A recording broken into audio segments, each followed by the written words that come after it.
Hello and welcome to Classics and Commas. I'm so glad you are here. This channel is just made for you, whether you are studying for your pre-O level exams or your O level exams, or you simply love a great story. Today, we are starting with something really exciting, and we're bringing one of the most famous novels in the English language, Great Expectations by Charles Dickens. Yes, you are right. We're using the Oxford Progressive English Reader Edition, which means the language has been made accessible. But the story, the characters, and all the powerful ideas, those are completely Dickens. Today, we're covering chapter number one, The Escaped Prisoner.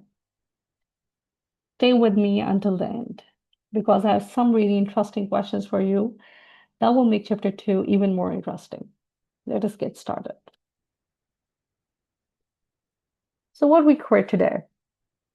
Here is what we are going to look at, you know, together today.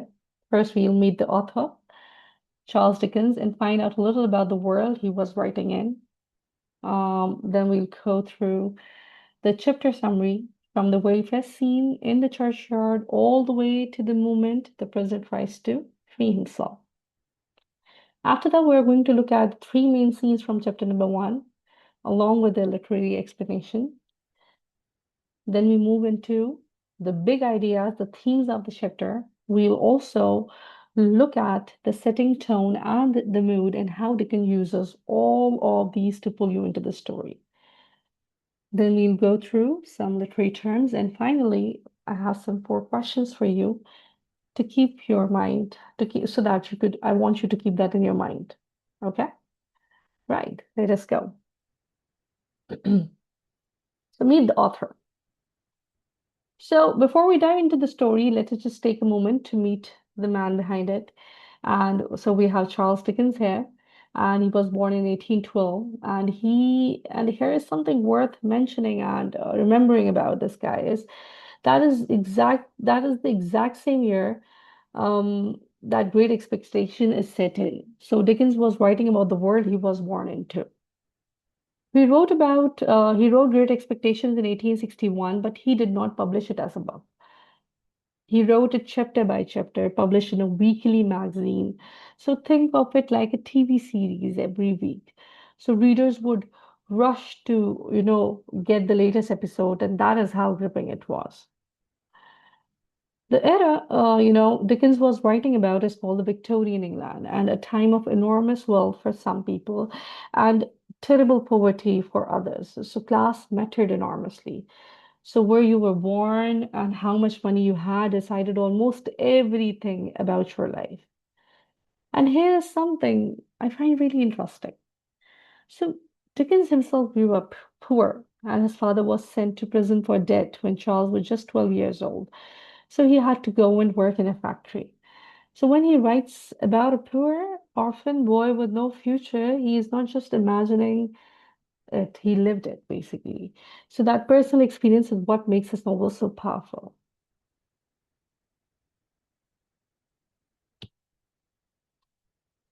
Now the story itself. Chapter number one, we open in a churchyard, a graveyard, somewhere in the cold, flat, misty marshes of Kent and England, and it is a raw winter afternoon, close to evening, rain, mud, mist everywhere. So there is this young boy, and he's standing alone among the graves, and his name is Philip Prep, and but he calls himself Pep because as a small child, he could not pronounce his name properly, and that nickname has stuck. So Pip is an orphan. That's all about Pip, the character of Pip. So he's an orphan. His parents died when he was a baby, and he has never known them. And he visits their grave and the graves of the five little brothers who also died young. So he's completely alone in the world. And then suddenly, a terrifying figure leaps out from behind a tombstone. And this man is enormous and he is rough and filthy, and his clothes are torn and ragged, and around his ankle, iron chains. And he is an escaped convict, basically. So he grabs Pip and turns him upside down, goes through his pockets, and then he makes two very serious demands. The number one, he said, bring me food. And number two, he said, bring me a file, a metal file to cut through these chains. And then he threatened Pip that if he tells him there is a secret, dangerous companion hiding somewhere on the marshes, one who will find Pip and hurt him if he does not obey. Now, the question that comes into my mind, and I want you to ask, is this companion real? So almost certainly not. And Magwitch is just making it up to frighten Pip into compliance. And it works perfectly. So Pip is terrified, but with a good heart, he agrees to help.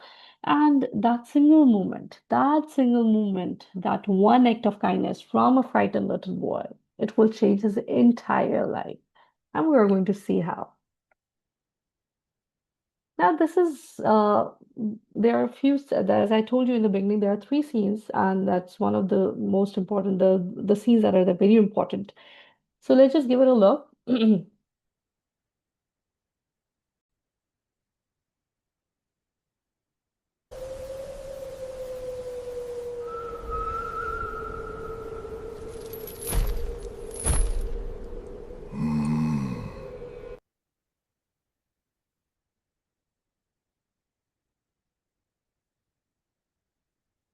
Let's just look at the scene. Look how the atmosphere is. Look at the clothes, ragged, torn. Look at this guy himself, the chains. Look at this boy, the way he's sweating. When you look at all of these things, you get to see that how terrified the boy is right now. So basically, the scene establishes the theme of vulnerability and class helplessness. And we know that Pip is an orphan. He's very small. He's trapped in a literal graveyard. He's surrounded by the deaths, or he's surrounded by death, basically. So when Magwitch looms over him, or possesses him, so basically, Dickens is usually visually showing how harsh things could get on an innocent child, right? And it's basically the spark that we have here, and it set up the inciting, incident of the entire novel. Another important scene that we have in the story is this one, when Pip tries to steal the food and the file from the kitchen, from his very own kitchen. Let's just see what do we have here.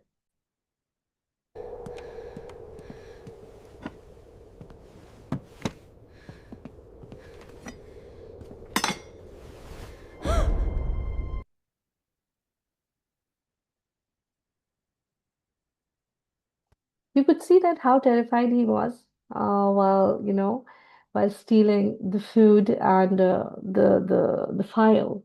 So let's just see what is the literary explanation for this. So the scene shifts the focus through internal conflict and the psychological guilt. And the moment he steals the food and the file, basically he is crossing a line from being a small innocent kid to being an accomplice of a criminal. So Dickens is using the deep shadows of the kitchen and to mirror Pip's conscience. And he feels like the entire house and even the floorboards, everything is watching him and judging him, right? Now look at the third scene that we have here.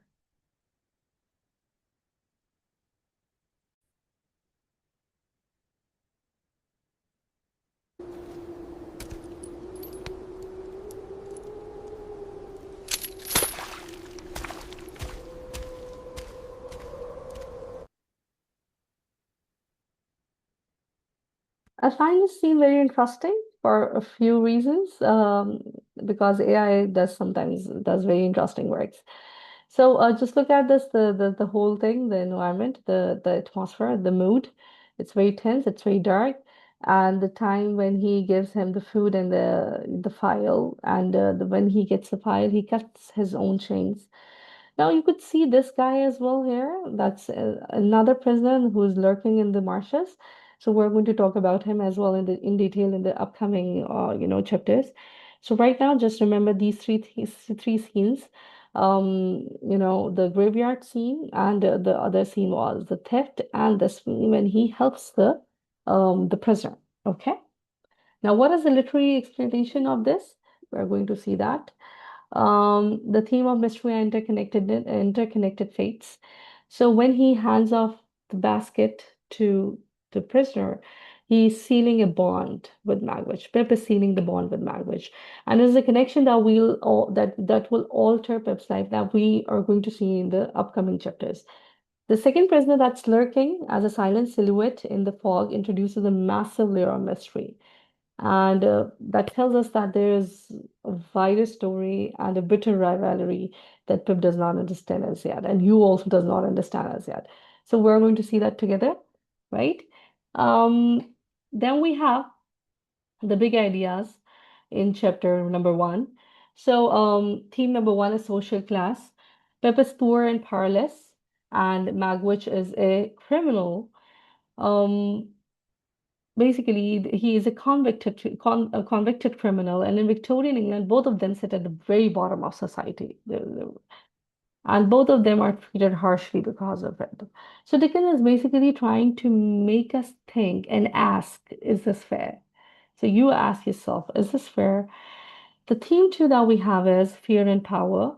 Magwitch uses fear to control Pip. And he has no money, he has no status, he has no freedom, but he has physical power over a small child. This idea that the powerful control the powerless runs throughout the entire novel. Then we have the third theme, which is kindness and guilt. And despite being absolutely terrified, Pip shows Magwitch kindness and he helps. He does not run away and he does not tell anyone else as well. So, this small, quiet act of goodness in this most important moment in the whole book. And even if Pip does not know it yet, we know that it's going to, help him in the future. Theme number four, that is crime and punishment. Magwitch is trained like an animal, and he is a product of brutal justice system. And yet Dickens make us feel sympathy for him. He is quietly asking, is this system truly just, or does it simply punish the poor? So you have to ask these questions from yourself as well. And remember, for your exams, do not just name the theme. Explain how Dickens shows it. That is what earns you marks. Okay? Now, moving on to setting tone and mood. One of the things that make the opening of Great Expectations so powerful is the setting. Dickens places us in the cold, foggy marshes of Kent. Flat, wet land stretching endlessly in all directions, a lonely churchyard, evening coming, rain, mud, mist, everything. Now, why does this matter? Because Dickens is using a technique, and that's called, pathetic fallacy, that we're going to discuss in the next slide. Um, for the time being, we have another thing that's tone. The tone is how Dickens write. And in chapter number one, the tone is dark. It's tense and urgent. Something bad could happen at any moment. So Dickens keeps us on edge. And the mood. The mood is how we, the readers, feel. And the mood is frightening. It's uneasy. And we feel Pip's panic as if it were our own. This is what great writing does. It does not just describe a scene, it makes you feel it. Now, moving on to some literary terms that are used by Dickens. Um, so these are the tools you can use to make the writing so powerful. So setting as a mood, we have the graveyard, and it's very cold, it's dark, and it's full of dead. And this tells us that Pip's life is cold, dark, and uncertain. And even before Magwitch appears, so it's uncertain even before the prisoner appears, and the place reflects emotional situation of Pip. Then we have pathetic fallacy, and the weather and the environment mirror the character's emotions. So you could see even in the scenes that I've shown you, and even in the picture that's there. It's storm, it's cold, it's misty, marshes that represents danger and fear. And Dickens is the master of this thing. Then we have foreshadowing. This is when a writer plants clues about what will happen later in the story. And Pip's act of kindness to Magwitch in chapter number one is basically the most important act of foreshadowing in the whole novel. And it will come in a way that changes everything. First person narration. That's the last literary technique that is being used here. And so Pip tells the story using I. And this means, we only know what Pip knows. We feel what Pip feels, and we're limited to his point of view only. And so this makes us trust him and feel close to him. For your exams, if you are asked how Dickens creates tension or atmosphere in the opening chapters, these four terms with examples will give you an excellent answer. And now my favorite part. Four questions I want you to keep in your mind. These are not yes or no questions. They require you to think carefully. So question number one, why does Pip help Magwitch even though he's terrified? What does it tell us about his character? Question number two, do you feel sorry for Magwitch or do you find him frightening? Can he be both? Question number three, Dickens opens with a graveyard. Why do you think he chose this setting for this very scene? And question number four, what do you think will happen when Pip goes home? Will he tell anyone what happened?